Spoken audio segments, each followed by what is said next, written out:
جنگ یرموک کا موقع جب آیا، رومن امپائر کے خلاف فیصلہ کن جنگ تھی جو، تو عین میدان جنگ میں حضرت بکر صدیق فوت ہو گئے۔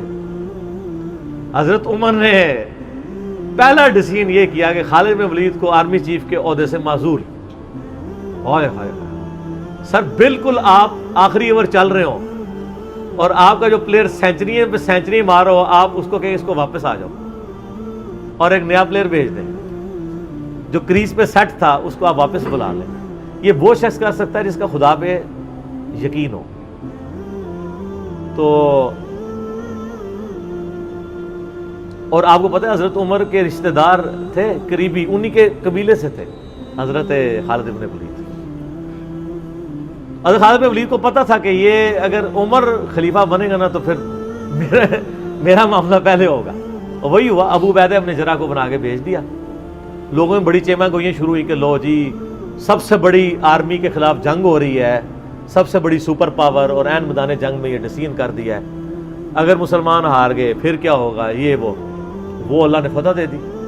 فتح ہوئی تو اب جب لوگ آ کے مبارک باتیں پیش کر رہے ہیں، پھر حضرت عمر نے آ کے مسجد نبی میں خطبہ دیا۔ انہوں نے کہا خدا کے لیے میں تم سے یہی تو چیز ختم کرنا چاہتا تھا کہ یہ فتوحات خالد کی وجہ سے نہیں ہو رہی، رب خالد کی وجہ سے ہو رہی ہے۔ کل کو خالد نہیں رہے گا تو تم کیا سمجھو گے کہ اسلام ختم ہو جائے گا؟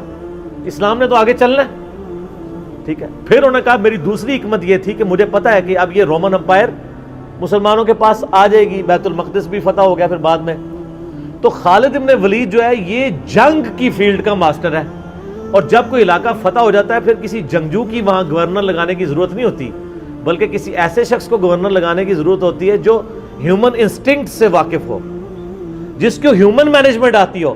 تو خالد تو ہمیشہ تلوار کے ساتھ ہی کھیلا ہے، اس کو ہیومن مینجمنٹ نہیں آتی، تو میں نے اس شخص کا انتخاب کیا ہے جس کو سب سے زیادہ رسول اللہ صلی اللہ علیہ وسلم کی صحبت کا شرف حاصل ہے۔ اور بخاری مسلم میں حدیث ہے کہ نبی علیہ السلام نے فرمایا کہ ہر نبی کے ساتھ ایک امین ہوتا ہے،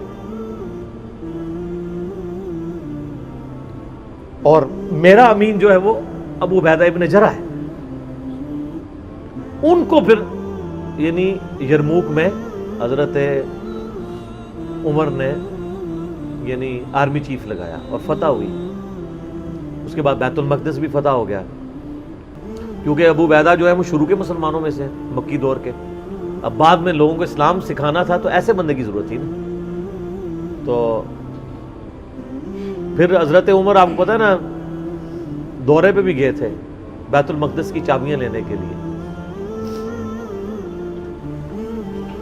تو وہاں پہ کئی واقعات ہیں، ان میں سے ایک جو واقعہ ابو عبیدہ کا جو کہ ذکر ہوا ہے، تو اس کے بعد حضرت عمر ابو عبیدہ کو کہتے ہیں مجھے اپنے اب آپ آفس میں لے چلو۔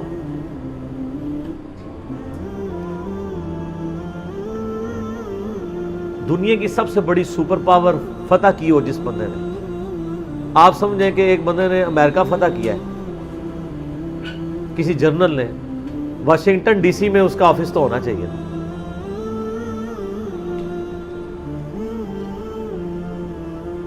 حضرت عمر رضی اللہ تعالیٰ عنہ کو ابو عبیدہ جب اپنے یعنی آفس میں لے کے گئے تو آفس کیا تھا؟ اسی قلعے کا ایک پرانا سا کمرہ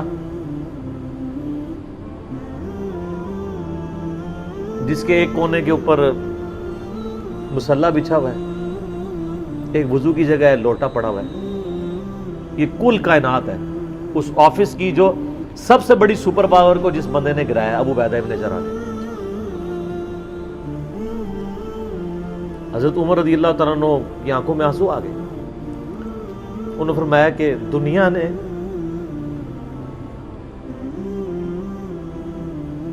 ہر بندے کے اوپر اپنا اثر چھوڑا ہے سوائے ابو عبیدہ ابن جراح کے۔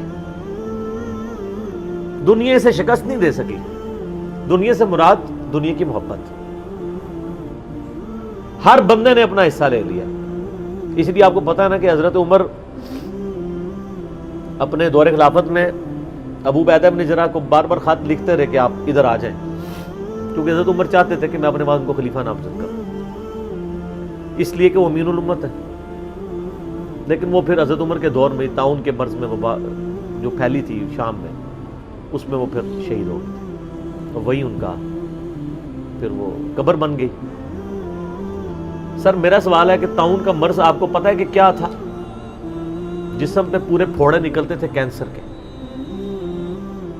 تو کیا حضرت ابو عبیدہ ابن جرح ناکام گئے دنیا سے؟